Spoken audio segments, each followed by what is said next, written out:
ಎಲ್ಲ revenue ಡಿವಿಷನ್ಗಳಲ್ಲಿ cabinet ಮೀಟಿಂಗ್ಗಳನ್ನ ಮಾಡಬೇಕು ಅಂತ ತೀರ್ಮಾನ ಮಾಡಿ ಗುಲ್ಬರ್ಗಾ ಡಿವಿಷನ್ನಲ್ಲಿ ಕ್ಯಾಬಿನೆಟ್ ಮೀಟಿಂಗ್ ಮಾಡಿದ್ದೀವಿ.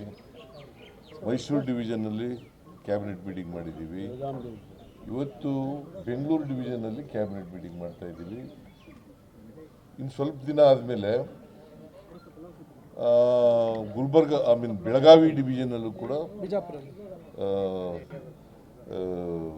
ಕ್ಯಾಬಿನೆಟ್ ಮೀಟಿಂಗ್ ಮಾಡ್ತೀವಿ.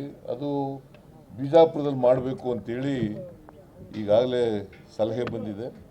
ಅಲ್ಲಿ ಮಾಡ್ತೀವಿ ಬಿಜಾಪುರದಲ್ಲಿ.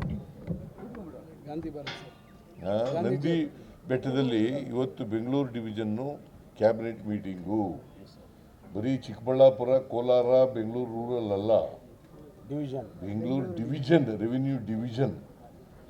ಈ ಭಾಗದ ಜನತ ಏನಾದರೂ ನಿರೀಕ್ಷೆಗಳು ಸರ್? ನೋಡಪ್ಪ, ಕ್ಯಾಬಿನೆಟ್ನಲ್ಲಿ ನಾವು ಏನು ಹೇಳಿದ್ದೀವಿ, ಅಲ್ಲ ಬಜೆಟ್ನಲ್ಲಿ ಏನು ಹೇಳಿದ್ದೀವಿ, ಆ ಬಜೆಟ್ನ ಕಾರ್ಯಕ್ರಮಗಳನ್ನು ಇಲ್ಲಿ ಮಾಡ್ತೀವಿ.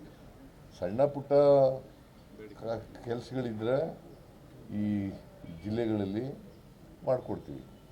ಸರ್, ತಾವು ಡಿ.ಸಿ.ಎಂ ಅವರಿಂದ ಶಕ್ತಿ ಪ್ರದರ್ಶನ, ಒಗ್ಗಟ್ಟಿನ ಪ್ರದರ್ಶನ ಮಾಡಿದ್ರೆ ಯಾವಾಗಲೂ ಬಿಜೆಪಿಯವರು ಯಾರೂ ನಂಬಲ್ಲ, ನೀನೇ ನಂಬಲ್ಲ.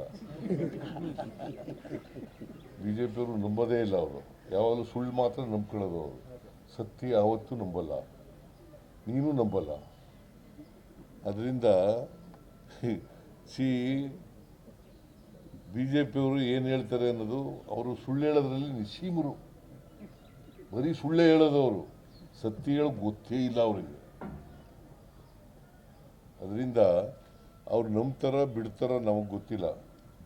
ನಾವು ಎಲ್ಲ ಒಟ್ಟಾಗಿದ್ದೀವಿ. ನಮ್ಮ ಸರ್ಕಾರ ಈಗಾಗಲೇ ನಾನು ಮೈಸೂರಿನಲ್ಲಿ ಹೇಳಿದ್ದೀನಿ, 5 ವರ್ಷ ನಾವೇ ಅಧಿಕಾರದಲ್ಲಿ ಇರ್ತೀವಿ. ಕಲ್ಲು ಬಂಡೆ ಥರ ಇರ್ತದೆ ನಮ್ಮ ಸರ್ಕಾರ, ಗಟ್ಟಿಯಾಗಿ. ಅದರಿಂದ ಅವರು ಹಗಲು ಕನಸು ಕಾಣ್ತಾ ಇದ್ದಾರೆ. ಪಾಪ ಬಿ ಜೆ ಪಿಯವರು ಹಗಲು ಕನಸು ಕಾಣ್ತಾ ಇದ್ದಾರೆ. ಅವರು ಅಧಿಕಾರದಲ್ಲಿ ಇದ್ದಾಗ ಏನೂ ಮಾಡಲಿಲ್ಲ. ಏನಾದ್ರು ಮಾಡಿದ್ರ? ಇಂಥದ್ದು ಮಾಡಿದ್ದೀವಿ ಅಂತ ಹೇಳಿ ನೋಡೋಣ. ನಮ್ಮ ಡಿ ಕೆ ಶಿವಕುಮಾರ್ ಹೇಳ್ತೇನೆ, ಸಾಕ್ಷಿ ಗುಡ್ಡೆ ಕೊಡಿ, ಬಿಟ್ಬಿಟ್ಟು ಹೋಗಿ ಅಂತ. ಏನು ಸಾಕ್ಷಿ ಗುಡ್ಡೆ ಬಿಟ್ಟು ಹೋಗಿದ್ದಾರೆ ಅವರು? ನೀರಾವರಿ, ಇರಿಗೇಷನ್ನು, ರೂರಲ್ ಡೆವಲಪ್ಮೆಂಟು, PWD, ಆಮೇಲೆ ಎಜುಕೇಷನ್ನು, ಆಮೇಲೆ ಹೆಲ್ತು, ಎಲ್ಲಿ ಬಿಟ್ಟಿದ್ದಾರೆ? ಯಾವ್ದು ಬಿಟ್ಟಿದ್ದಾರೆ ಹೇಳಿ ನೋಡೋಣ.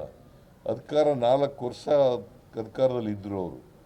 ಕುಮಾರಸ್ವಾಮಿ ಒಂದು ಸಮ್ಮಿಶ್ರ ಸರ್ಕಾರದಲ್ಲಿ 1 ವರ್ಷ 2 ತಿಂಗಳಿದ್ರು. ಏನು ಮಾಡಿದ್ದಾರೆ ಅವರು? ಏನು ಮಾಡಿಲ್ಲ. ಸುಮ್ಮನೆ ಸುಳ್ಳು ಹೇಳ್ಕೊಂಡು ಜನರಿಗೆ ತಪ್ಪುದಾರಿಗಳಿರ್ತಕ್ಕಂಥ ಪ್ರಯತ್ನವನ್ನು ಮಾಡ್ತಾ ಇದ್ದಾರೆ. ನೀವು ನೋಡಿದ್ರ ನಮ್ಮ 2ನೇ ವರ್ಷದ ಸಾಧನಾ ಸಮಾವೇಶ ನೋಡಿದ್ರ? ಹೊಸಪೇಟೆಯಲ್ಲಿ ಸುಮಾರು 2 ಲಕ್ಷಕ್ಕಿಂತ ಜಾಸ್ತಿ ಜನ ಇದ್ರು.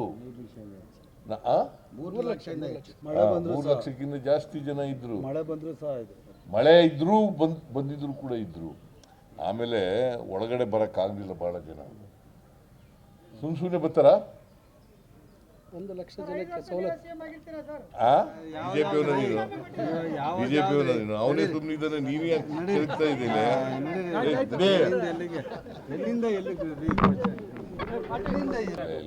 ನೋಡಪ್ಪ, ಒಂದು ವೇಳೆ ನಿಮ್ಗೆ ಆ ಥರ ಇದ್ರೆ ಆನ್ಲೈನ್ ಮೇಲೆ ಮಾಡಿ.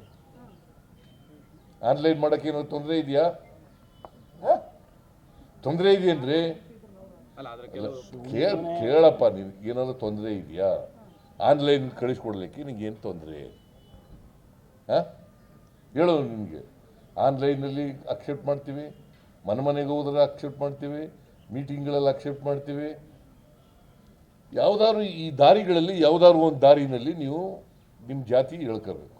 ಅದು ಪರಿಶಿಷ್ಟ ಜಾತಿ ಮಾತ್ರ. ಪರಿಶಿಷ್ಟ ಜಾತಿ 101 ಜಾತಿಗಳಿದೆ. ಪರಿಶಿಷ್ಟ ಜಾತಿ, ಪರಿಶಿಷ್ಟ ವರ್ಗ, ಅವರು ಮಾತ್ರ ಸರ್ವೆ ಮಾಡ್ತಾ ಇರೋದನ್ನ. ಪರಿಶಿಷ್ಟ ಜಾತಿ ಪರಿಶಿಷ್ಟ ವರ್ಗ, ಪರಿಶಿಷ್ಟ ಜಾತಿಗಳು ಸರ್ವೆ ಮಾಡ್ತಾ ಇದ್ದಾರೆ. ಬಟ್ ಅಧಿಕಾರಿಗಳು ಮಾಡಿದ್ದೀವಿ ಅಂತ ರುಜು ಹಾಕ್ಬಿಟ್ಟು ಹೋಗ್ತಿದ್ದಾರೆ. ಎಲ್ರಿಗೂ ಆನ್ಲೈನ್ ಅಲ್ಲಿ ಮಾಡಕ್ ಬರ್ಬೇಕಲ್ಲ ಆ ವರ್ಗದ ಜನಕ್ಕೆ ಅಂತ. ನೋಡಪ್ಪ, ನಿನಗೆ ಮನೆಗೆ ಬಂದಿರ್ತಾರೆ. ಅಲ್ಲಿ ಕೊಡಲಿಲ್ಲ ಅಂತಂದರೆ ಅಂಟಿಸ್ಬಿಟ್ಟು ಹೋಗ್ತಾರೆ. ಇಲ್ಲದೆ ಹೋದರೆ, ಹೇಳದೆ ಹೋದರೆ, ಜಾತಿ ಹೇಳದೆ ಹೋದರೆ ಅಂಟಿಸ್ಬಿಟ್ಟು ಹೋಗ್ತಾರೆ. ಅದಕ್ಕೆ ನಾವೇನು ಮಾಡಿದ್ದೀವಿ, ಕೆಲವರಿಗೆ ಸೋಷಿಯಲ್ ಸ್ಟಿಗ್ಮಾ ಇರಬೇಕು, ಬೆಂಗಳೂರು ನಗರದಲ್ಲಿ ಸೋಷಿಯಲ್ ಸ್ಟಿಗ್ಮಾ ಇರಬೇಕು. ಅದಕ್ಕೋಸ್ಕರವಾಗಿ ಆನ್ಲೈನ್ ಮೂಲಕ ಮಾಡಿಬಿಡಿ. ನಿಮ್ಗೆ ಯಾರು ಗೊತ್ತಾಗಲ್ವಲ್ಲ, ಯಾರು ಕೇಳೋದಿಲ್ವಲ್ಲ, ಆನ್ಲೈನ್ ಮೂಲಕ ಮಾಡಿ.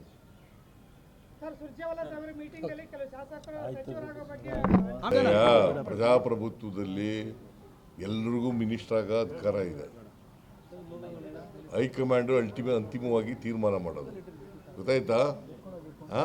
ಈಗ 142 ಜನ ಇದ್ದಾರೆ ನಮ್ಮ ಪಾರ್ಟಿನಲ್ಲಿ, 34 ಜನ ಮಾತ್ರ ಮಾಡೋದು. ಎಲ್ಲರೂ ಮಾಡೋಕ್ಕಾಗತ್ತಾ? 15% ಮಾತ್ರ ಮಾಡಬೇಕು ಮಂತ್ರಿಗಳನ್ನು. 34 ಜನ ಮಾತ್ರ ಮಾಡೋದು, 142 ಜನ ಮಾಡೋಕ್ಕಾಗಲ್ಲ. ಯಾರು? ಹೌದು, ನಾನೇ. ನಿನಗ್ಯಾಕೆ ಅನುಮಾನ ಬಂದಿದೆ? ನಿನಗ್ಯಾಕೆ ಅನುಮಾನ ಬಂದಿದೆ? ಯಾರು? ಅವರು ನಮ್ಮ ಹೈಕಮಾಂಡಾ? ನಮ್ಮ ಹೈಕಮಾಂಡ್ ಏನ್ರಿ ಅವರು? Ashoka is a BJP man, Vijayendra is a BJP man ಅಲ್ವಾ? Narayana Swamy is a BJP man. ಅವ್ರು ಹೇಳಿದ್ರೆ ನೀವು ಬರೆದ್ಬಿಡೋರ? ವೆರಿಫೈ ಮಾಡಬೇಕಾ ಬೇಡ? ಅದಕ್ಕೆ ನಾನು ಹೇಳೋದು ಬರೆಯಯ್ಯ.